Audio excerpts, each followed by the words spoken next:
سيدنا محمد كما صليت على إبراهيم وعلى آل إبراهيم في العالمين إنك حميد مجيد. قال الله تبارك وتعالى في كلامه المجيد: أعوذ بالله من الشيطان الرجيم بسم الله الرحمن الرحيم. وقال موسى يا فرعون إني رسول من رب العالمين حقيق على أن لا أقول على الله إلا الحق قد جئتكم ببينة من ربكم فأرسل معي بني إسرائيل. قال إن كنت جئت بآية فأت بها إن كنت من الصادقين. قال المؤلف والمفسر رحمه الله تعالى: أدام النفع بعلومه وعلومكم في الدارين آمين. إلى أن قال يخبر تعالى عن مناظرة موسى عليه السلام لفرعون وإلجامه إياه بالحجة وإظهاره الآيات البينات بحضرة فرعون وقومه من قبط مصر. اب اللہ تبارک و تعالیٰ ان آیات مبارکہ میں خبر دیتے ہیں کہ حضرت موسیٰ علیہ السلام کا فرعون کے ساتھ مناظرے کا ہونا وإلجامه إياه اس کو لگام ڈالنا بحجت دلائل کے ساتھ وإظہارہ الآیات البینات اور اس پر اللہ کے دیے ہوئے معجزات کو ظاہر کر کے تاکہ حجت جو ہے وہ تمام ہو جائے فرعون اور اس کی قوم جو قبیلہ قبط سے تعلق رکھتے تھے اور مصر کا بادشاہ تھا. وقال تبارک و تعالی قال موسیٰ یا فرعون. موسیٰ علیہ السلام پہنچے اور فرعون کو سیدھا للکارا: انی رسول من رب العالمین ای ارسلنی الذی هو خالق کل شیء وربہ وملیکہ. اللہ نے فرمایا فرعون سے کہ مجھے اس پروردگار نے بھیجا ہے جو ہر چیز کے پیدا کرنے والے ہیں اور تمام کائنات کے پالنے والے ہیں اور تمام چیزوں کے مالک ہیں. اللہ نے مجھے بھیجا ہے رسول بنا کے، اپنا قاصد بنا کے، اپنا پیغمبر بنا کے تمہیں دعوت توحید دینے کے لیے. حضرت موسیٰ علیہ السلام نے جا کے اپنے دلائل اور اپنی بات کا آغاز فرمایا: حقیق علی اللہ اقول علی اللہ الا الحق.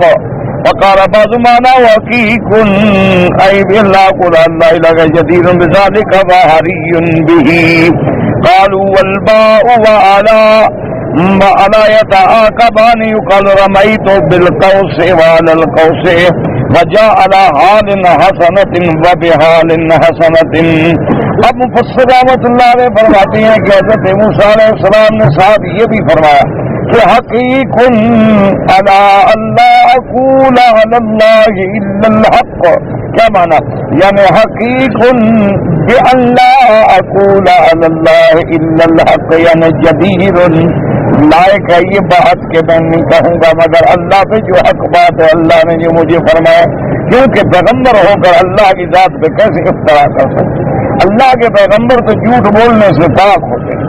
اللہ تبارک و تعالیٰ کے پیغمبر تو معصوم ہوتے ہیں.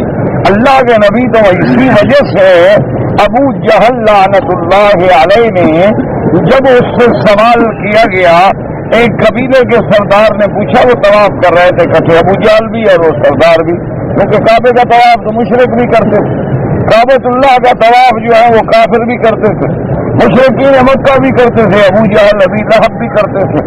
تو جب وہ طواف کر رہے تھے تو اس سردار نے پوچھا، اس نے کہا ابو جہل تو میرے دوست ہو، میں ایک بات پوچھنا چاہتا ہوں، مجھے بتاؤ. تو اس نے کہا کیا بات ہے؟ اس نے کہا ہمیں یہ پتہ لگا ہے کہ یہاں ایک اللہ کے نبی آئے ہیں محمد الرسول اللہ صلی اللہ علیہ وسلم، تو ان کے بارے میں تمہارا کیا خیال ہے؟ وہ اللہ کے سچے نبی ہیں؟ واقعی انہیں اللہ نے نبی اور رسول بنا کے بھیجا ہے. تو ابو جہل نے ادھر ادھر دیکھا کہ میری بات کوئی سن نہیں رہا، تو اس نے کہا دیکھو تم میرے دوست ہو، اگر سچی بات پوچھتے ہو تو وہ اللہ کے سچے نبی محمد الرسول اللہ صلی اللہ علیہ وسلم جو ہے اللہ کے سچے نبی ہیں، سچے پیغمبر ہیں. تو اس نے پوچھا کہ ابو جہل تمہیں کیسے پتا ہے کہ وہ سچے نبی ہیں؟ انہوں نے کہا عجیب بات ہے، ہمارے گھر میں پیدا ہوئے، قریش بنو ہاشم کے گھرانے میں پیدا ہوئے اور ساری زندگی 40 سال ہمارے سامنے گزری، تو جس ذات پاک نے کبھی بندے پر جھوٹ نہیں بولا وہ خدا پہ جھوٹ بولے گا کہ مجھے اسے رسول بنا کے بھیجا ہے؟ اور جس کی زبان سے کبھی انسانوں پر بھی جھوٹ نہیں بولا گیا، جس زبان پاک نے کبھی انسانوں کے خلاف بھی جھوٹ نہیں بولا، تو یہ تو مقام ہوتا ہے اللہ کے پیغمبروں کا، اللہ کے عباد صالحین کا، عباد اللہ المقربین کا۔ اسی لیے لکھتے ہیں کہ ایک بہت بڑے محدث کسی آدمی سے حدیث مبارک کی روایت حاصل کرنے کے لیے دروازے پہ حاضر ہوئے، پتہ فرمایا، انہوں نے کہا کہ ان کا جانور جو ہے کوئی بھاگ گیا، تو اس کو پکڑنے کے لیے تشریف لے گئے ہیں۔ تو وہ آدمی جب آیا تو دیکھا وہ دامن ایسے ہلا رہے ہیں اور اپنے جانور کو بلا رہے ہیں، تو جانور آ گیا، پکڑ لیا، تو پوچھا کہ آپ کے دامن میں کیا ہے؟ انہوں نے کہا کچھ نہیں، بس یہ تو ایسے میں دکھا رہا تھا تاکہ جانور جو ہے آ جائے۔ تو انہوں نے کہا اب میں آپ سے حدیث رسول کی روایت نہیں لیتا۔ انہوں نے کہا کیا وجہ؟ انہوں نے کہا اگر آدمی جانور سے دھوکہ کر سکتا ہے تو بندے سے بھی دھوکہ کر سکتا ہے، کہ جب تمہارے دامن میں کچھ نہیں تھا تو تم کیوں ایسے ہلا ہلا کے دکھا رہے تھے؟ تو اگر ایک انسان، تو اس لیے ہمیشہ یاد رکھیں کہ اللہ کے نبی جو دعویٰ کرتے ہیں وجہ کیا ہے کہ کبھی زبان میں جھوٹ آیا ہی نہیں۔ کوئی بڑے سے بڑا دشمن جو ہے ان کے کردار پہ انگلی نہیں رکھ سکتا۔ اس لیے حضرت موسیٰ علیہ السلام کرتا ہے کہ حقیقت اللہ، یہ بات لائق ہے کہ میں اللہ پہ کیسے وہ بات کروں گا جو حق ہے، اور پھر اپنی صداقت کے لیے میرا دعویٰ نہیں، میں تو دلال لے کے آیا ہوں، نشانیاں لے کے آیا۔ اس لیے مفسر رحمۃ اللہ علیہ فرماتے ہیں کہ حقیقت اللہ، اور یہ علماء قواعد کے نزدیک بات ہے، یاد رکھو کہ وہ کہتے ہیں کہ با اور الا جو ہے یا با قبانے ہیں، کبھی با کا استعمال ہوتا ہے، کبھی الا کا استعمال ہوتا ہے۔ جیسے محاورات عرب میں کہتے ہیں کہ رمیت بالقوس قوس، وہ کبھی کہتے ہیں رمیت علل قوس، تو الا بمعنی با اور با بمعنی الا۔ حقیق الا بنا حقیق بأن اقول علی اللہ الا الحق، تو یہاں الا جو ہے بمعنی با ہے۔ جیسے کہتے ہیں وجاء علی حال حسنۃ بحال حسنۃ، تو الا اور با جو ہے یہ تعاقبان ہے، کبھی الا کا استعمال ہوتا ہے، کبھی با کا استعمال ہوتا ہے، کبھی الا بمانے با ہوتا ہے، کبھی با بمانے الا ہوتا ہے، کبھی فی بمانے الا ہوتا ہے، کبھی الا بمانے فی ہوتا ہے، اور اسی طرح یاد رکھیں کبھی بمانے الا جو ہے بمانے انتہا ہوتا ہے، اور کبھی الا بمانے ما ہوتا ہے۔ تو یہ استعمال ہے لغت عرب میں بہت سارا، جیسے کہ قرآن پاک فرماتے ہیں قل سیروا فی الارض فانظروا، اب زمین کے اندر تو کوئی نہیں چل سکتا نا، تو مانا ہوتا ہے الل الارض، تو فی بمانے الا ہے، کبھی زمین پہ چلو پھرو، جیسے والا اصلبنکم فی جذوع النخل، تو مانا ہوتا ہے الا جذوع النخل۔ تو یہاں بھی مفسر نے فرمایا کہ لفظ ہے حقیقن الا، لیکن الا بمانے با ہے، یعنی حقیقن بألا اقول علی اللہ الا الحق، ایک قول۔ اب مفسر محمد وقال بعض المفسرین وانا حریص علی اللہ اقول علی اللہ الا الحق، انہوں نے فرمایا حقیقن کا معنی حریص، کہ میری کوشش ہے، پوری جدوجہد ہے، اور میں یہی چاہتا ہوں کہ میری کوئی بات اللہ کے خلاف نہ ہو، اللہ پر نہ بات کروں مگر حق۔ وقرأ آخرون من اہل المدینہ حقیق علی بمعنی واجب وحق علی ذلک، اللہ اخبر عنہ الا بما هو حق وصدق بما اعظم من جلالہ وعظیم شانہ۔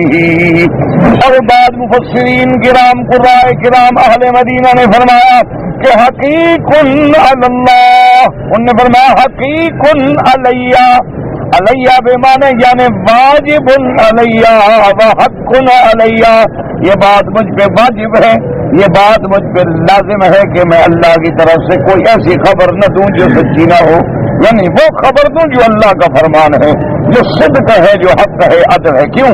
لما اعلم من اعظم شانہ، کیونکہ میں اللہ کا پیغمبر ہوں اور میں جانتا ہوں کہ میرے اللہ کی کتنی بڑی شان ہے اور میرے اللہ کا کتنا بڑا جلال ہے، تو اللہ کی عظمت شان کے مطابق یہ تقاضا ہے کہ میں کوئی ایسی بات نہ کروں جو خلاف شان ہو۔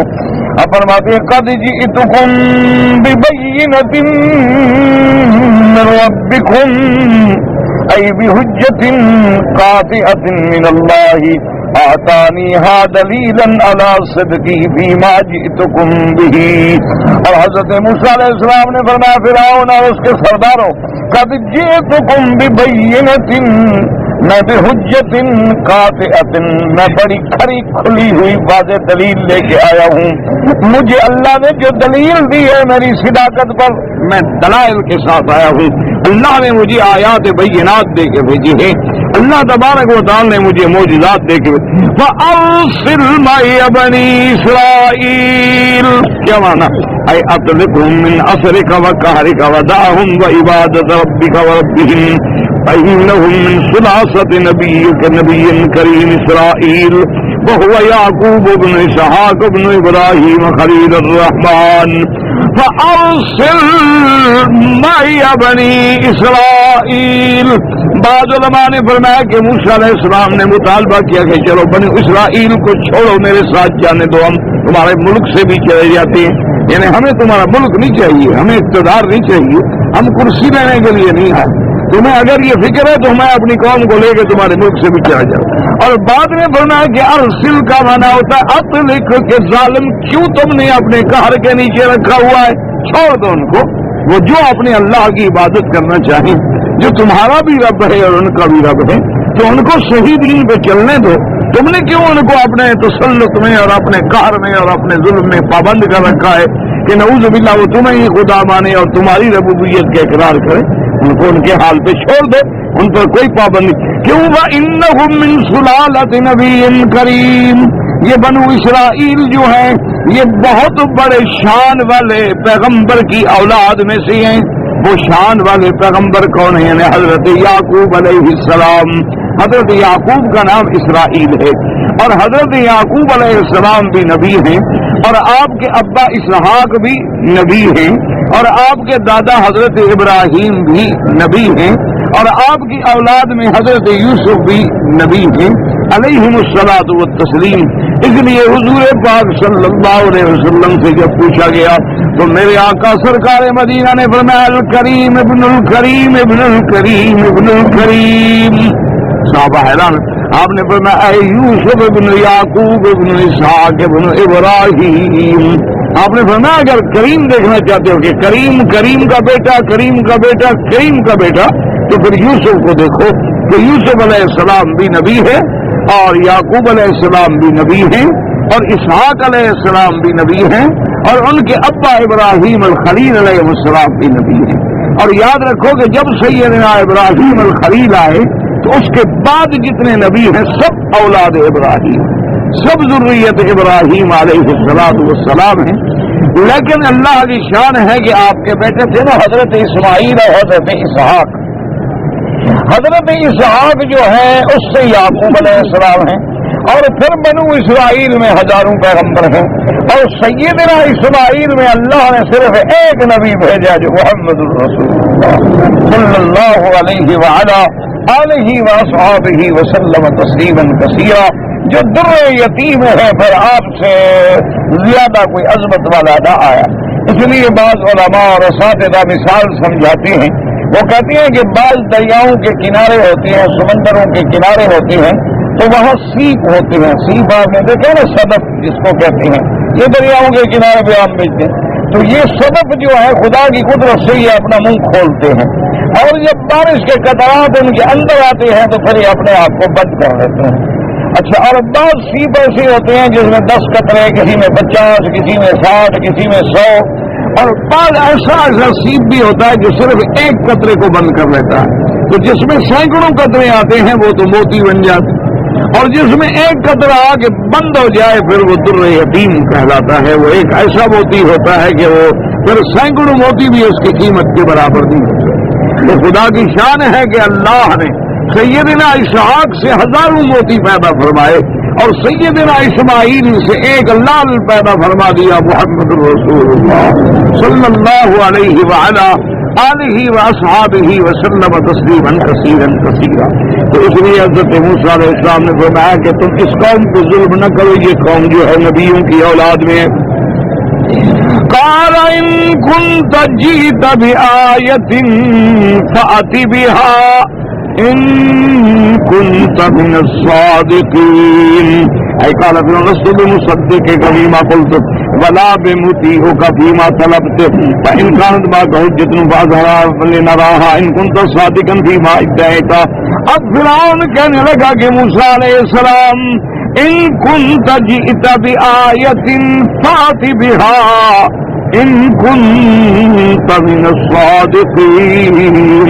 فرعون کہنے لگا موسیٰ علیہ السلام لست بمصدقک، میں تمہاری تصدیق نہیں کرتا کہ تم اللہ کے نبی ہو، نہ میں تمہاری اطاعت کرتا ہوں نہ تمہاری میں بات مانتا ہوں. ہاں اگر تمہارے پاس کوئی دلیل ہے تو ظاہر کرو، اگر تمہارے پاس کوئی دلیل ہے تو دلیل دکھلاؤ، دلیل کے بعد بھی ہم دیکھیں گے کہ آپ سچے ہیں کہ نہیں ہیں، ہم آپ کی اطاعت کریں کہ نہ کریں. اس لیے ہمیشہ یاد رکھیں کہ جتنے باطل فرقے ہیں، جتنے گمراہ فرقے ہیں، چاہے وہ یہودیت ہے، چاہے وہ نصرانیت ہے، چاہے وہ ہندو مت ہے، چاہے وہ بدھ مت ہے، چاہے وہ سکھوں کا مذہب ہے، یا چاہے مسلمانوں میں فرق باطلہ ہے اور ان کے اندر اہل بدعت و اہل اہوا ہیں، خدا کی قدرت ہے، وہ سب اپنے آپ کو حق پہ سمجھتے ہیں، وہ سمجھتے ہیں کہ ہم سچے ہیں باقی سب نعوذ باللہ جھوٹے ہیں. اب دیکھو فرعون جیسا بندہ نبی کو کہتا ہے کہ بھئی میں آپ کی بات نہیں مانتا، میں کیسے مان لوں کہ آپ سچے ہیں، یعنی نعوذ باللہ اللہ کے پیغمبروں کے بارے میں.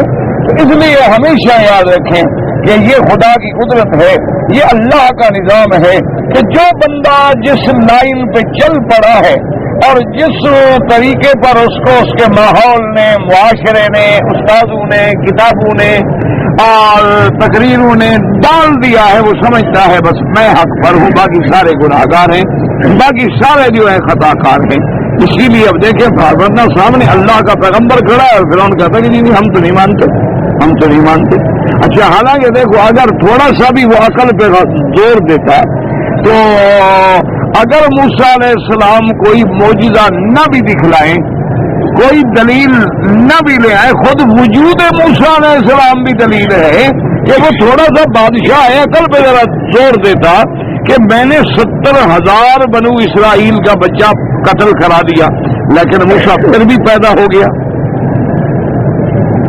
تو موسیٰ کا تو وجود بھی دلیل ہے. اچھا پھر یہ ہے کہ یہ وہی موسیٰ پہچان بھی لیا کہ الم نربک فینا ولیدا، کہ جب تم چھوٹے تھے تم ہمارے گھر میں نہیں پلے، تو جو تمہارے گھر میں پلا، تمہارے سامنے جس کی زندگی گزری، تم لوگوں کے بچے ان کے گھروں میں بھی نہیں چھوڑتے تھے، وہ تمہارے گھر میں جوان ہو گیا، اس کا وجود بھی دلیل ہے، اس کا تیرے گھر میں ہونا بھی دلیل ہے، اس کا تیرے گھر میں رہ کے زندہ بچ جانا بھی دلیل ہے، اس کا تیرے گھر سے باحفاظت نکل جانا بھی دلیل ہے. تو اس کا تو وجود پاک دلیل ہے، اور دلائل مانگنے کی کیا ضرورت ہے. لیکن نہیں، وہ کہتے جی میں نہیں مانتا، دکھائیں کوئی آپ کے پاس دلیل ہے تو دکھائیں. فَأَلْقَى عَصَاهُ فَإِذَا هِيَ ثُعْبَانٌ مُّبِينٌ وَنَزَعَ يَدَهُ فَإِذَا هِيَ بَيْضَاءُ لِلنَّاظِرِينَ. قال ابن عباس رضی اللہ تعالیٰ عنہ فی قوله تبارک ثعبان مبین ونزع یدہ. حضرت ابن عباس رضی اللہ تعالیٰ عنہ فرماتے ہیں کہ ثعبان مبین سے کیا مراد ہے؟ الحیۃ الذکر کے سانپ ہو اور نر، کیونکہ سانپ بھی مادہ بھی ہوتے ہیں نر بھی ہوتے ہیں. وَكَذَا قَالَ السُّدَيُّ وَفِي حديث الفطور من رواية هارون بن الأصبغ بن زيد بن قاسم بن أيوب بن سعيد بن جبير عن ابن عباس رضي الله تعالى عنه قال فألقى عصاه فتحولت هيئة عظيمة صاغرة مسرعة إلى فرعون فلما رآها فرعون قاصدة إليه أقطعها عن سريره واستغاث بموسى غفران ففعلا. وقال قتادة تحولت حية عظيمة مثل المدينة. اب حضرت ابن عباس رضی اللہ تعالیٰ نے فرمایا کہ ثعبان مبین کہ موسیٰ علیہ السلام نے جب لکڑی ڈالی تو بہت بڑا اژدہا بن گیا، نر سانپ بن گیا. اور اسی طرح حضرت ابن عباس سے یہ قول ہے فَأَلْقَى عَصَاهُ، حضرت موسیٰ علیہ السلام نے اپنی لکڑی جب پھینکی فَتَحَوَّلَتْ حَيَّةً، اس کے بعد وہ ایک بہت بڑا سانپ بن گیا. اور اس کے بعد کہتے ہیں فاغرتن فاہا، منہ کھولے ہوئے، بہت بڑا سانپ ہے. مسرعۃ الی فرعون، اور وہ سانپ جو ہے تیزی کے ساتھ دوڑا فرعون کی طرف. اب جناب جب فرعون نے دیکھا اقتحمان سے لیا اور چھال لگائے اپنے پلنگ اپنے تخت سے چھوڑ کے بھاگا. اور موسیٰ علیہ السلام نے کہا مجھے بچاؤ، اس کو روکو. میں تو گیا. اب خدائی وغیرہ سب بھول گئی. وہ جو دعویٰ کرتا تھا نا انا ربکم الاعلی، وہ سارا بھول گئے. ہم چھوٹے چھوٹے تھے. ایک دفعہ پہلی جہاز میں ہم سفر کر رہے تھے تو اس دور میں بہت مشکل ہوتا تھا سفر مکی شریف کا. 15-20 دن لگ جاتے تھے سمندر میں. اور بڑا عجیب خدا کی قدرت کا ایک عظیم نظارہ ہوتا ہے. کچھ نہیں نظر آتا، بس نیچے دیکھو سمندر ہے، اوپر آسمان ہے.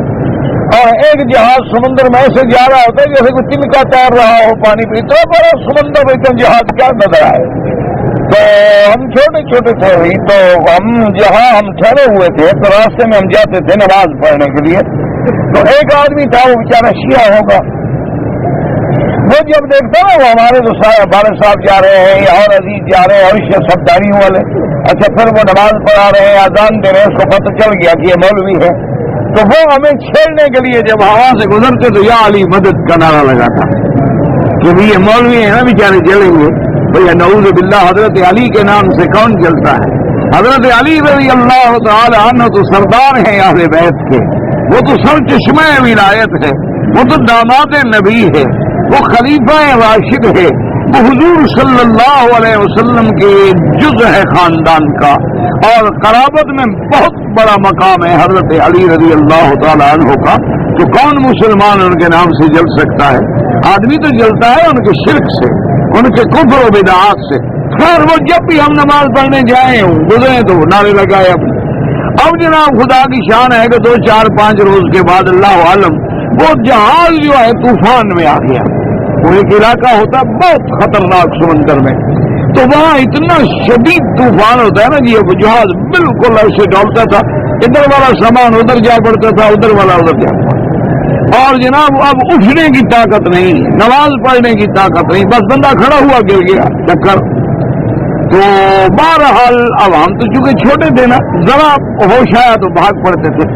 اب جناب جب جہاز بالکل ڈالنے لگا تو آیا یا اللہ یا اللہ. میں نے کہا ابھی آپ حضرت علی کو نہیں بلا رہے ہو، کیا وجہ ہے؟ اور کہتے ہیں مولوی صاحب چھوڑیں، اب اللہ کے سوا کون بچائے گا، یہاں علی تھوڑا آئے گا. تو میں نے کہا تو اب اتنی جلدی ہوش آ گیا، ابھی تو جہاز سلامت ہے، خیر میں ہے، ابھی تو سمندر میں بھی تم نہیں پہنچے ہو تو مسئلہ سمجھ آ گیا. یہ تو جب قبر میں پہنچو گے پھر پتہ چلے گا کہ غیر کو پکارنا شرک ہے کہ نہیں، غیر اللہ کی ندا جو ہے وہ کفر ہے کہ نہیں ہے. ابھی تو ہم نے سمندر دیکھا ہے، یہ سمندر جب جہنم بنے گا پھر مسئلے سمجھ آ جائے. اس لیے قرآن کہتے ہیں ذل بہار حجرت، کہ اللہ دریاؤں کو کھول دیں گے، درمیان میں جو حجاب ہے وہ ہٹا دیے جائیں گے اور میٹھا اور کڑوا دریا ایک ہو جائے گا. آسمان کے سورج چاند تارے گرا دیے جائیں گے اور اس کے بعد اس کی آگ کو بھڑکا دیا جائے گا. اور اسی کے نیچے جہنم ہے، اس کا جب پردہ ہٹایا جائے گا تو اوپر سے گرمی اور نیچے سے گرمی کے پورے کا پورا قطعہ جو ہے جہنم بن جائے گا. کیونکہ جہنم مخلوق ہے اور نیچے موجود ہے لیکن ابھی اس کے اوپر حجاب ہے. تو جب اللہ تبارک و تعالیٰ قیامت میں اس کو کھولیں گے تو وہ پردہ اس کا ہٹ جائے گا اور اوپر وہ جہنم کا پانی جو ہے وہ بھی آگ بن جائے گا. تو یہ سارا جو ہے سمندر یہ آگ بن جائے گا اور جہنم گویا کہ یہ قطعہ ہے جہنم ہوگا. اسی لیے حضرت عبداللہ ابن عمر رضی اللہ تعالی عنہما اگر کبھی سفر میں ہوتے تو سمندر کے پانی سے وضو نہیں کرتے تھے. وہ فرماتے تھے کہ حضور نے فرمایا یہ آگ ہے تو میں آگ سے کیوں وضو کروں، جب یہ جہنم ہے تو میں جہنم کی چیز کو کیوں استعمال کروں.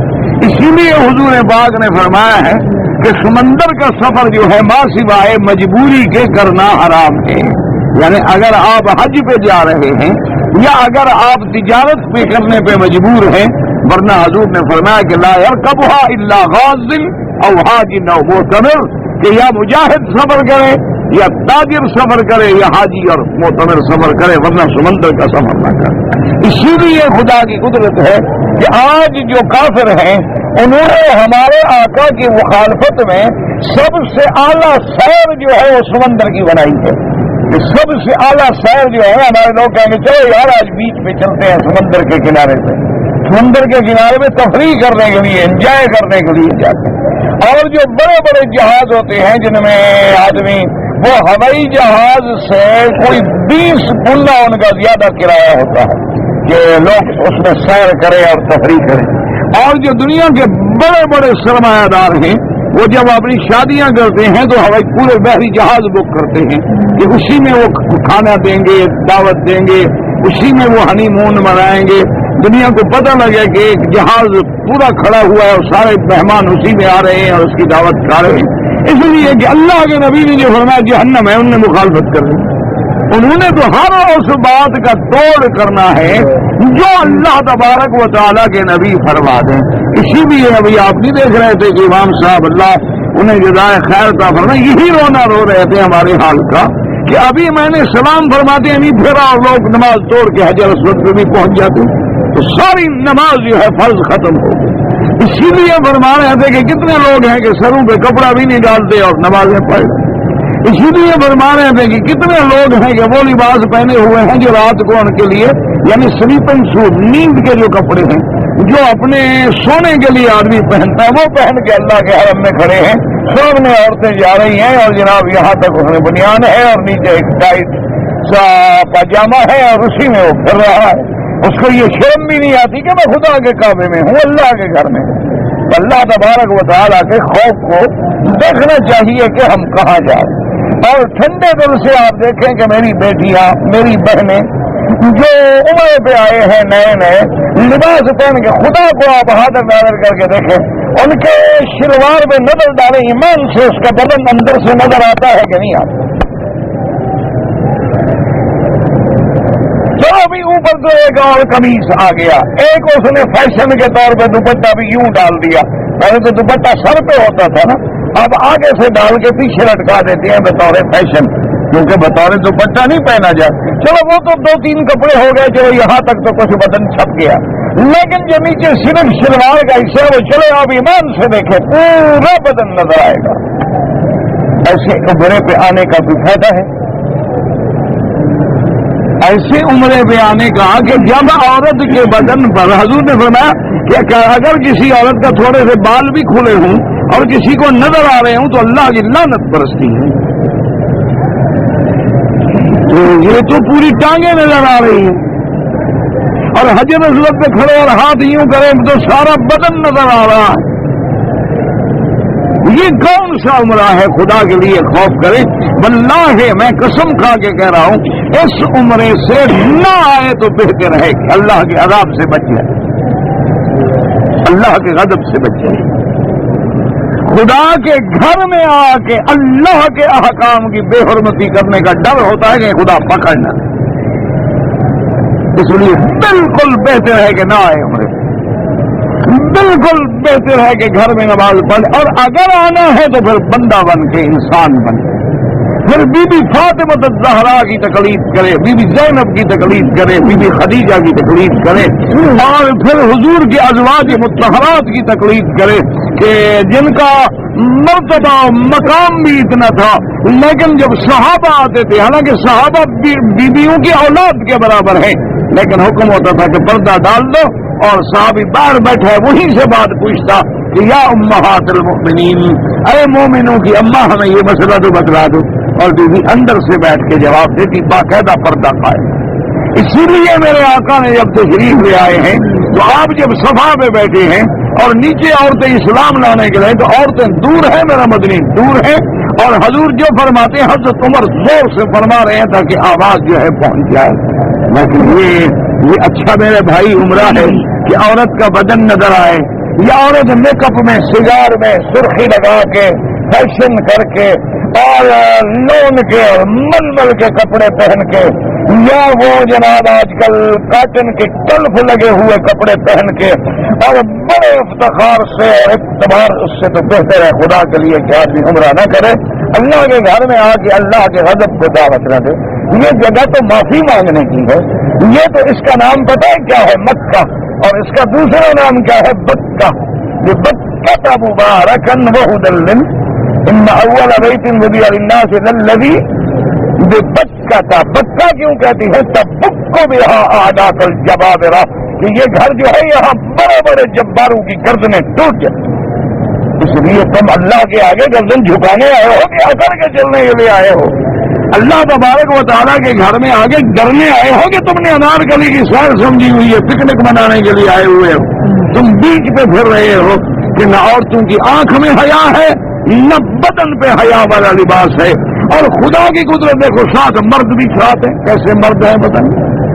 انا للہ و انا الیہ راجعون، انا للہ بھائی جاؤ تم گھر میں جو مرضی آئے فیشن کرو، تمہاری مرضی ہے، لیکن خدا کے کعبے کا تو کوئی شرم کرو، مدینہ منورہ میں آ کے حضور کے روضے کا تو کوئی ادب کرو، اللہ کے نبی کے شہر میں جا رہے ہو، مدینہ پاک میں جا رہے ہو، روضہ مبارک پہ جا رہے ہو، مسجد نبوی میں جا رہے ہو، اور جہاں یعنی میرے پاک نبی نے خود کھڑے ہو کے نمازیں پڑھائی، جہاں صحابہ نے نمازیں پڑھی، اور حضور پتہ ہے صبح کی نماز مدینے کا شہر، وہ شہر بھی پاک، میرا مدنی بھی پاک،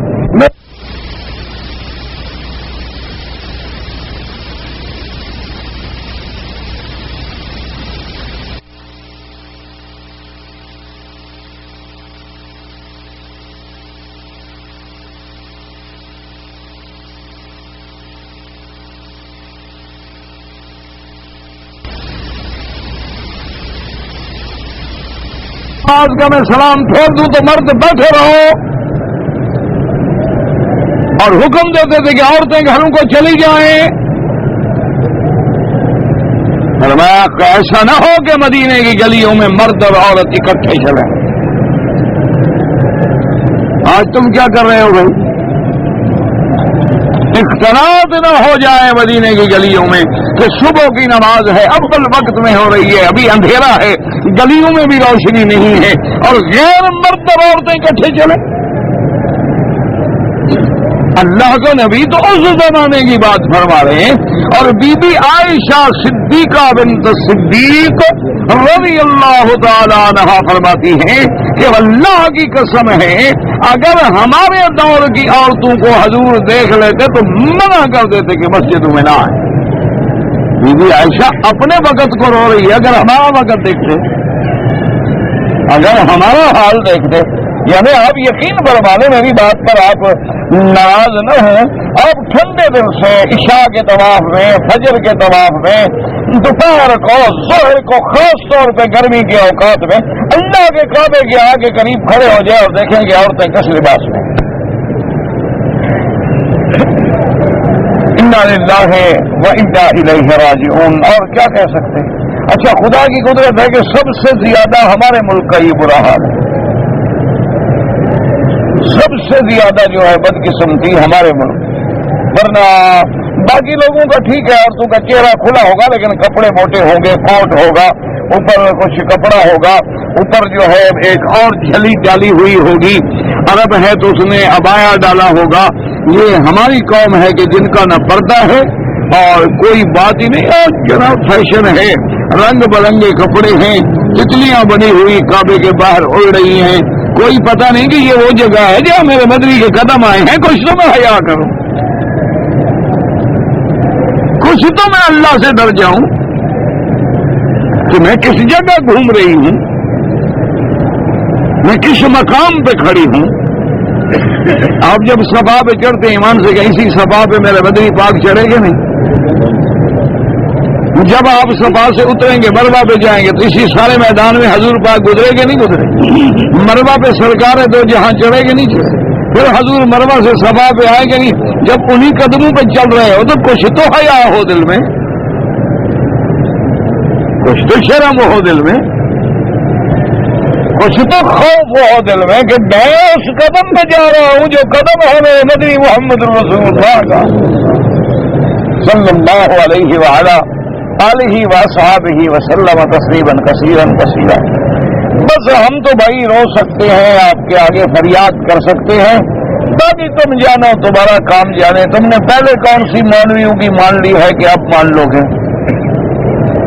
تم نے بھی ماشاءاللہ ایک فیصلہ کیا ہوا ہے کہ قوالی کی مجلس ہو تو حاضر ہو جاؤ، اور گانے کی مجلس ہو تو حاضر ہو جاؤ، اور مولوی کی تقریر ہو تو حاضر ہو جاؤ۔ سبحان اللہ، ہر جگہ مسلمان آباد ہے ماشاءاللہ۔ اللہ تبارک و تعالی رحمت فرمائے. جناب آپ کوئی اچھا گانا لگا دیں وہاں بھی بیٹھا ہے سرد گزارا, سبحان سرد ہوں گا. کوئی قاری اچھا قرآن پڑھے وہاں بھی کہہ رہا ہے سبحان اللہ, ماشاء اللہ جی سبحان اللہ, قرآن سن کے لطف آ گیا.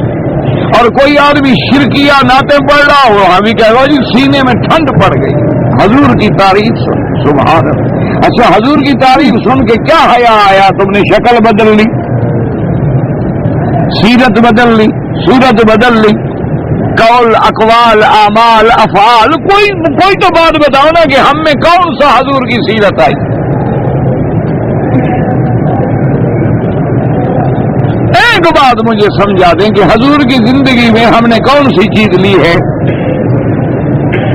لقد کان لکم فی رسول اللہ اسوۃ حسنہ, کہ حضور ہیں ہمارے لیے نمونہ. تو ہم نے حضور کے نمونے میں سے کون سا نمونہ لیا ہے؟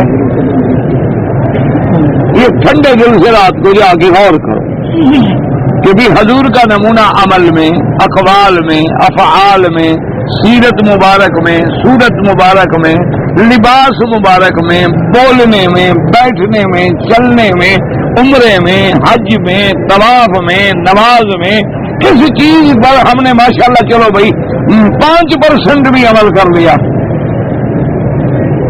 ذرا محاسبہ کریں.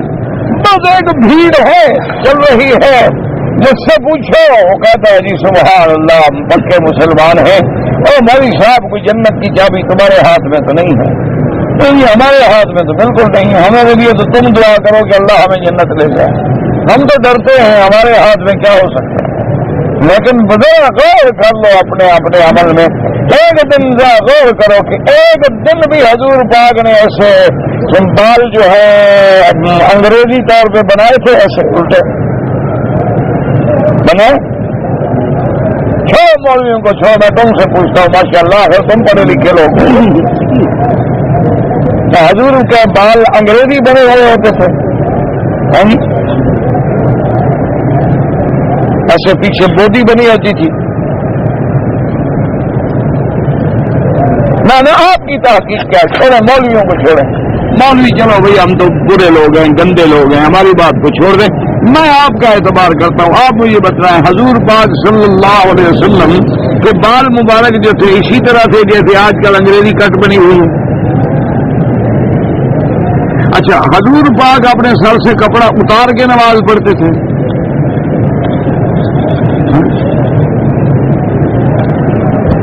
حضور سرکار دو جہاں صلی اللہ علیہ وسلم محبوب کائنات اب نماز میں کپڑا مبارک جو ہے وہ اتار دیتے تھے.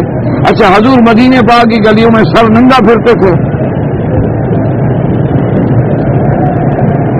حضور صلی اللہ علیہ وسلم نے کبھی ٹیبل پہ کرسی پہ ٹیک لگا کے کھانا کھایا؟ حضور پاک نے کبھی چھری کانٹا استعمال فرمایا؟ اچھا حضور پاک نے یہ آپ کے سلیپنگ سوٹ جو ہیں یہ بھی پہنے ہیں؟ نہیں پہنے. حضور صلی اللہ علیہ وآلہ وصحبہ وسلم نے کبھی کھڑے کھڑے کھانا کھایا؟ حضور صلی اللہ علیہ وسلم نے نماز میں جیسے ہم پڑھتے اللہ اکبر اللہ اکبر اللہ اکبر اللہ اکبر یہ ٹکرے ماری؟ حضور صلی اللہ علیہ وسلم کے چہرہ مبارک پہ داڑھی مبارک تھی یا نہیں؟ حضور پاک نے بڑی بڑی مونچھیں مبارک رکھی؟ نہیں. کوئی ایک بات تو بتاؤ نا کہ جو بات ہم حضور کے عمل کر رہے ہیں, چونکہ حضور جو محبوب ہیں تو ہم نے محبوب کی کیا چیز اپنائی؟ ٹھنڈے دل سے غور کرو, سوچیں. آپ اپنے گھر میں حساب لگائیں, میں اپنا حساب لگاؤں. اسی طرح آپ یاد رکھیں کیونکہ کبھی سرکار دو جہاں کے بطن مبارک میں حرام تو بڑی چیز ہے نا, مشکوک کھانا بھی داخل ہوا.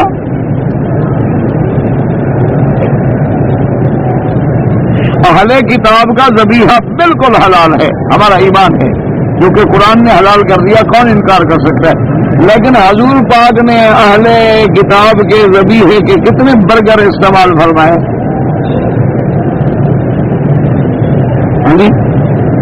اچھا یہ جو آپ پیزا کھاتے ہیں یہ بھی حضور پاک نے استعمال فرمایا؟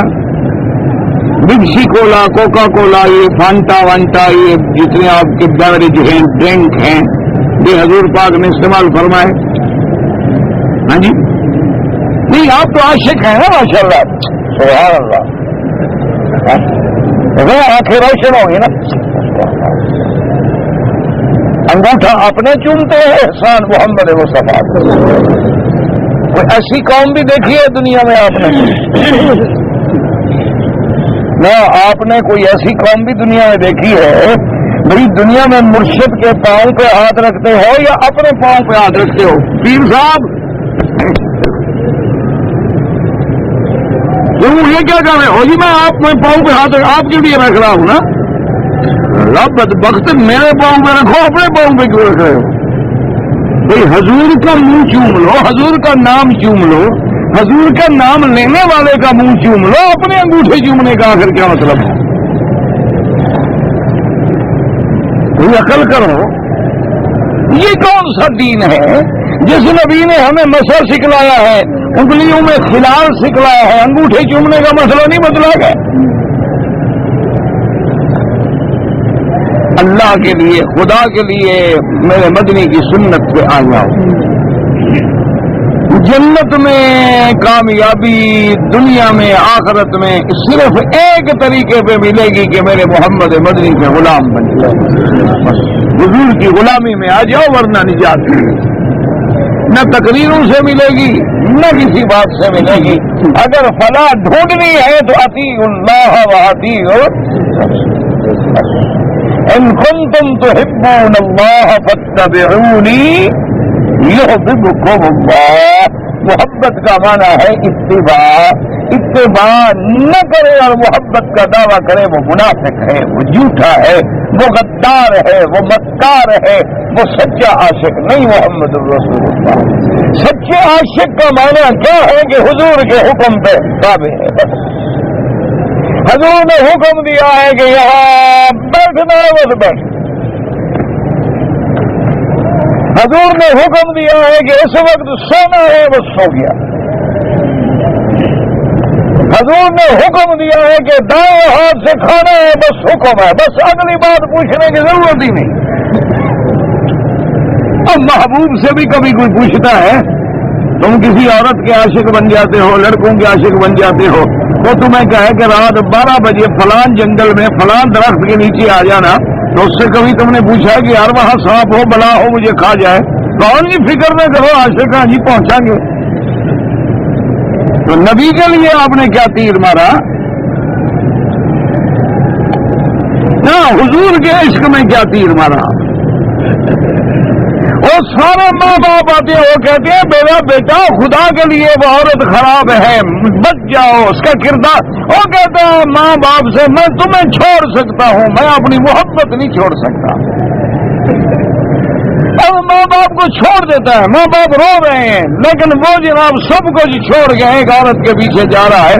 عورت کے لیے تو اتنی قربانی، اور محبوب محمد مدنی کے لیے کیا قربانی دی؟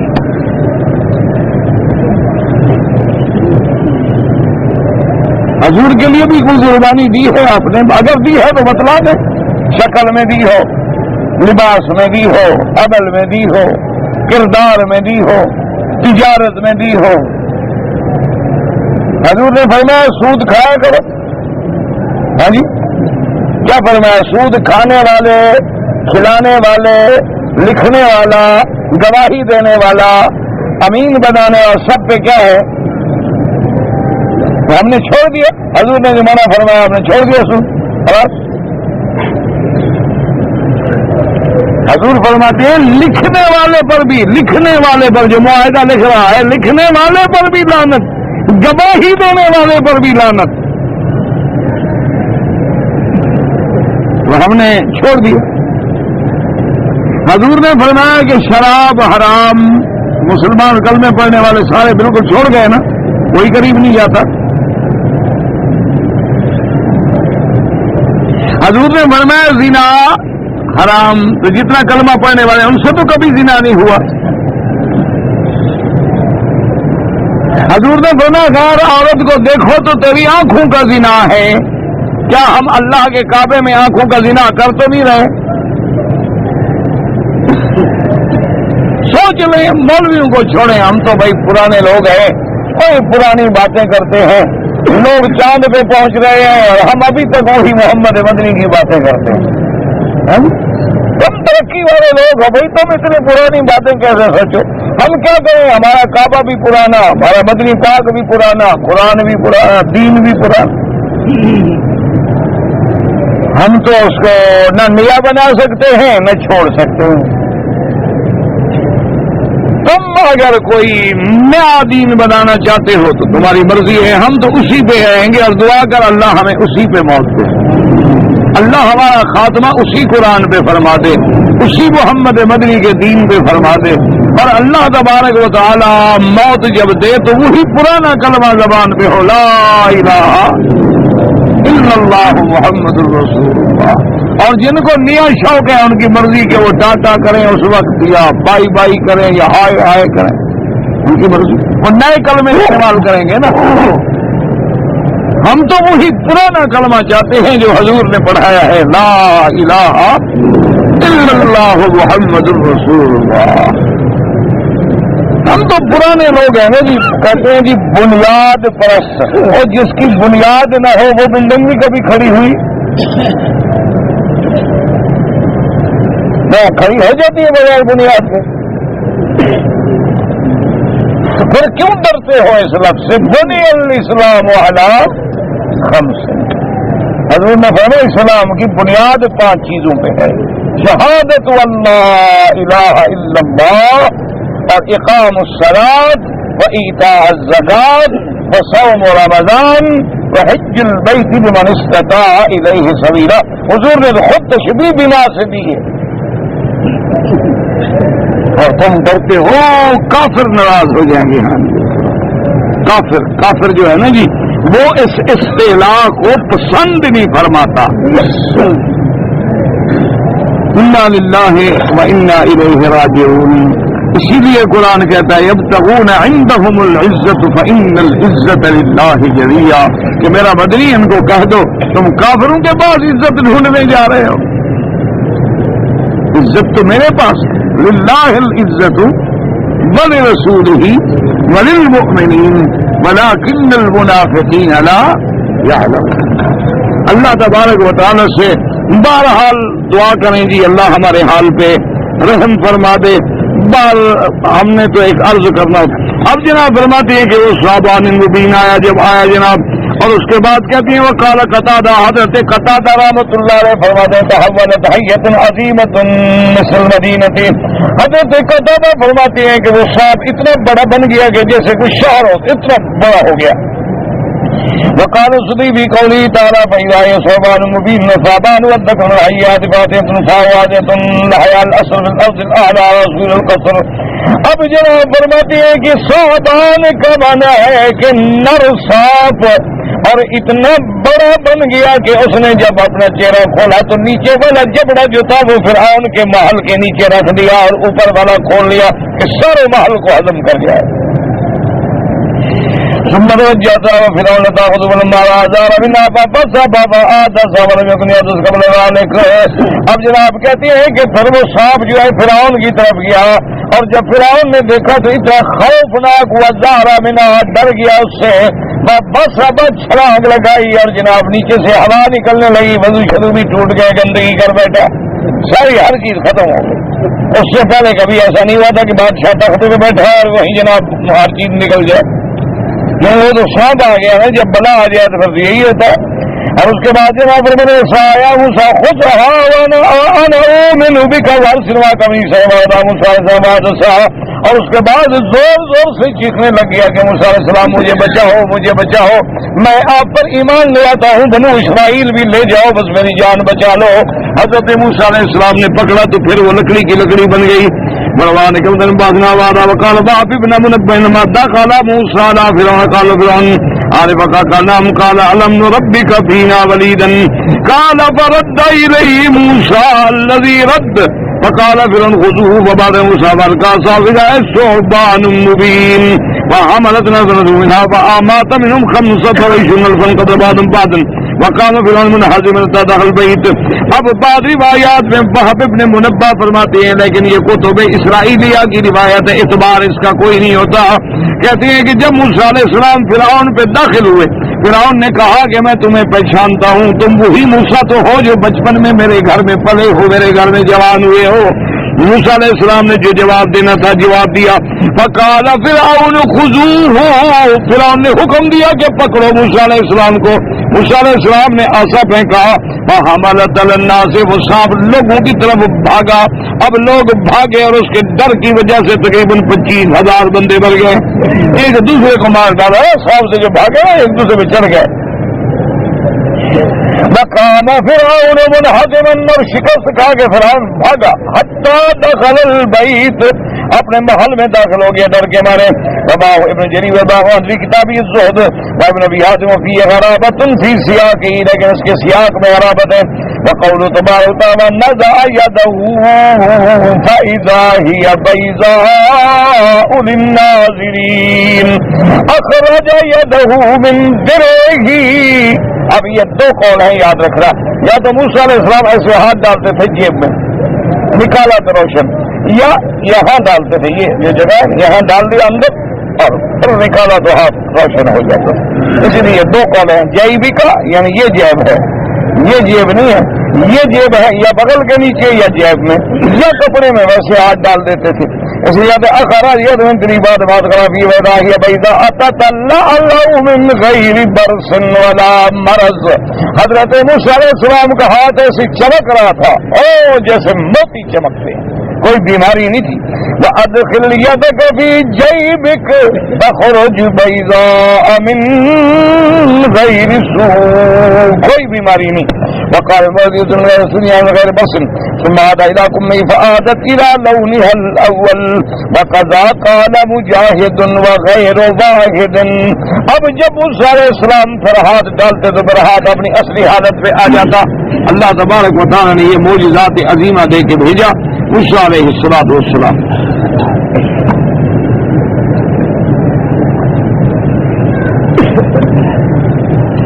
اگر ایک آدمی کے دانت خراب ہیں، اس نے 4-5 دانت نکال دیے اور باقی 1-2 جو ہیں ان کو اسٹیل کا کور چڑھایا ہے تو اس کا وضو اور غسل ہو جاتا ہے، بالکل ہو جاتا ہے.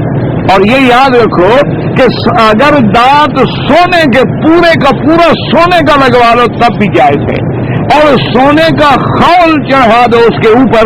دانت خراب ہے تو بعض اوقات جو ہے نا وہ ڈاکٹر اس میں مسالہ بھر کے اوپر سونے کا خول چڑھا دیتے ہیں، وہ چڑھا دو وہ بھی ٹھیک ہے. جب خول چڑھ جاتا ہے تو گویا یہی پورے کا پورا دانت بن جاتا ہے. یہ نہیں کہ اب اس کو کھول کے اندر پانی پہنچائیں، وہ نہیں ہوتا. پانی ہم وہاں پہنچانے کے پابند ہیں جہاں پہنچانا ہمارے بس میں ہے. جب ایک چیز ہمارے بس میں نہیں، اور وہ تو دوا اور پترا مل کے گویا ایک خود بخود وہ ایک دانت بن گیا، تو اس کے اوپر جو پانی جاتا ہے وہی کافی ہے. وضو بھی ٹھیک ہے اور غسل بھی ٹھیک ہے.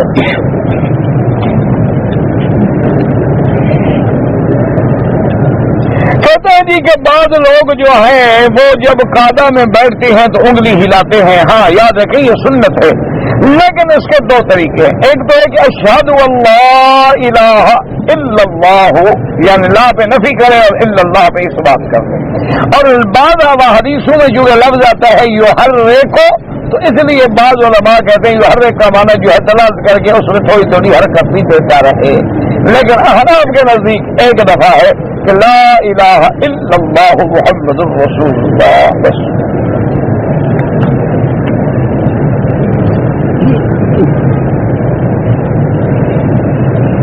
عورت کا جب احرام کھولنا ہے تو اس نے جو کپڑا سر پہ باندھا ہوا ہے وہ کپڑا کھول کے بال کاٹیں یا کپڑا بندھا رہے تو بال کاٹیں، کپڑے کی ضرورت ہی نہیں ہے، بے وقوفی ہے.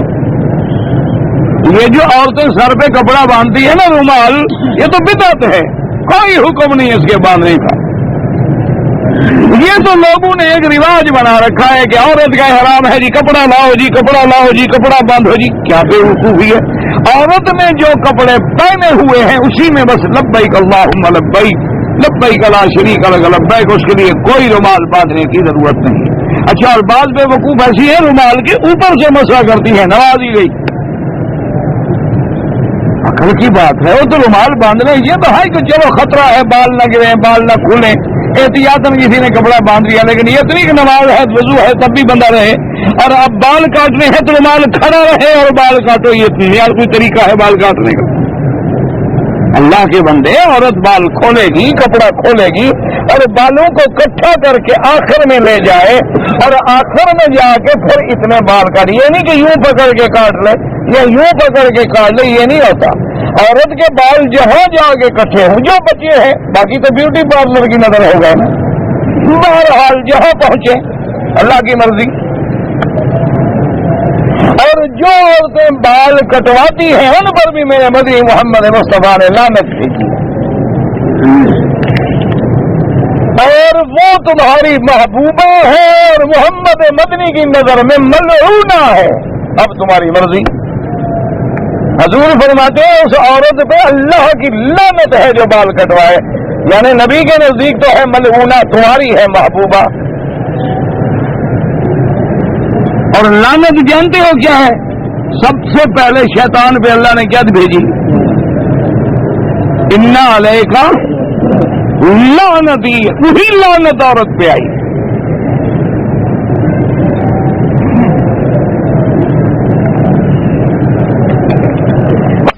عمرے کا ارادہ تھا, وصیت نہیں کہ کوئی بات نہیں, آپ اپنے والد کی طرف سے حج کریں, آپ اپنے والد کی طرف سے حج کرائیں. نہیں کر گیا وصیت, تم جو موجود ہو اولاد, اگر چھوٹے بھائی بہن زندہ ہوں ان کے لیے ہم طواف کریں, کوئی ضروری نہیں. آپ اپنے لیے کر کے ان کے لیے دعا کریں, اللہ اجر دیں گے. حضور پاک کے روضہ مبارک پہ صحابہ جب جاتے تھے تو سامنے کھڑے ہو کے الصلاۃ والسلام علیک یا رسول اللہ, الصلاۃ والسلام علیک یا حبیب اللہ, الصلاۃ والسلام علیک یا خیر خلق اللہ. سلام پڑھتے تھے, پھر ابو بکر پہ, پھر عثمان پہ, اور اس کے بعد اللہ سے دعا مانگ کے چلے جائے.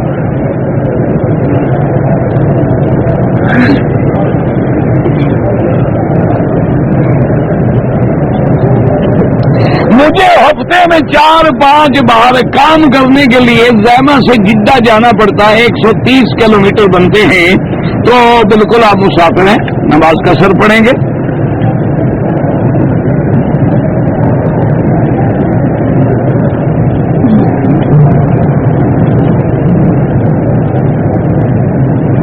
نماز میں جو درود ہے اگر اس میں لفظ فی العالمین, وہ بھی حدیث میں ثابت ہے, اللہم صلی علی محمد وعلی آل محمد کما صلیت علی ابراہیم وعلی آل ابراہیم فی العالمین انک حمید مجید.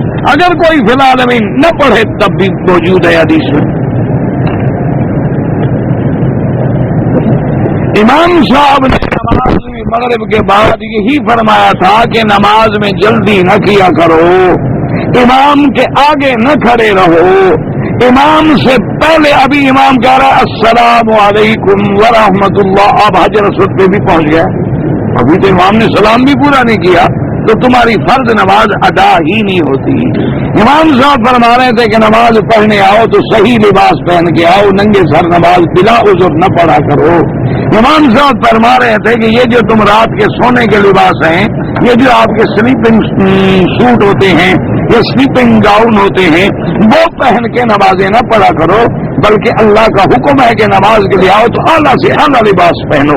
یا بنی آدم خذوا زینتکم عند کل مسجد, کہ ہر نماز کے لیے تیار ہو کے آؤ, اچھے کپڑے پہن کے آؤ, اچھا لباس پہن کے آؤ, خوشبو لگا کے آؤ, اللہ کے دربار میں حاضر ہو رہے ہیں.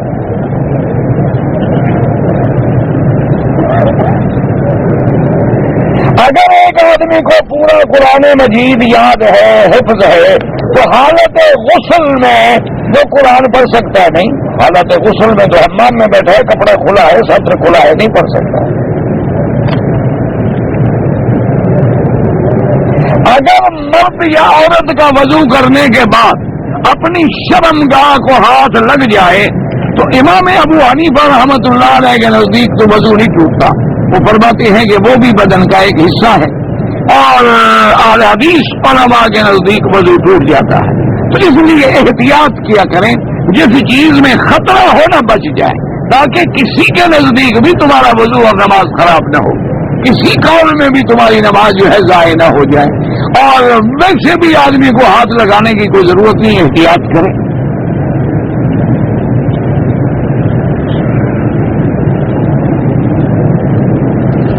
اگر عورت کے دوران نماز یعنی پستان وغیرہ نظر آ جائیں، تجھ کو نظر آ جائیں یا عورت کو خود نظر آ جائیں، پہلے یہ تو فیصلہ کرو نا۔ اس کے پستان تمہیں کیسے نظر آ گئے؟ تم یوں دیکھ رہے ہوتے ہو کیا؟ یا اس کو نظر آ جائے، اس کی نماز تو ہو جاتی ہے، کدھر نہیں جاتی۔ اگر تمہیں نظر آ جائے تمہاری نماز گئی، کیونکہ تم تو اگر کعبے کی طرف دیکھ رہے ہو تو اس کے پستان کیسے نظر آ گئے؟